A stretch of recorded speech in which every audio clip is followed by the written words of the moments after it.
Des Charentaises, une perruque de cheveux gris, de fausses rides. Pour ces hôtesses de l'air et stewards, le message n'est pas déguisé. 41 ans de cotisation, c'est trop. Vous imaginez quelqu'un de 60 ans assurer votre sécurité? Ben moi je l'imagine pas.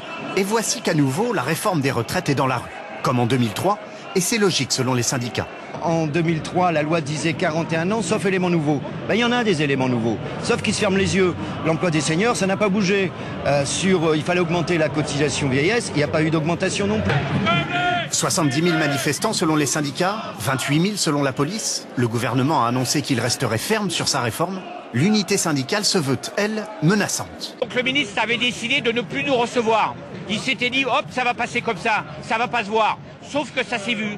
Au vu du succès de la journée d'aujourd'hui, s'il n'y a pas un changement de posture de la part du gouvernement sur ce dossier-là, il y aura des suites. Les retraites d'abord, mais pas seulement. Dans le cortège, au milieu des syndicalistes, quelques groupes ont d'autres revendications. Ces infirmières... Moi je travaille à l'hôpital de Maison-Blanche pour 24 patients. C'est un hôpital psychiatrique. On est 2 infirmiers et 1 aide-soignant. Mais aussi ces salariés du privé. On est sous bois, PSA. 1000 emplois de supprimés dans un mois là. Quelques travailleurs sans papier. Quelques groupes d'étudiants. Aujourd'hui, ce qu'on me répond, c'est pas la peine de vous former, mademoiselle, faites des petits boulots, arrêtez de vous plaindre et travaillez. Sur la réforme des retraites, il y a finalement à peu près tout qui se cristallise. Il y a un ras-le-bol généralisé, voilà, et on a un gouvernement qui veut rien lâcher. C'est bien beau, mais au bout d'un moment, quand on chauffe tout le monde, il y a un risque, c'est qu'il y ait une réaction en face. Une intersyndicale est prévue dès demain. Tous attendent une réponse du gouvernement d'abord, et puis rapidement, l'ouverture de nouvelles négociations.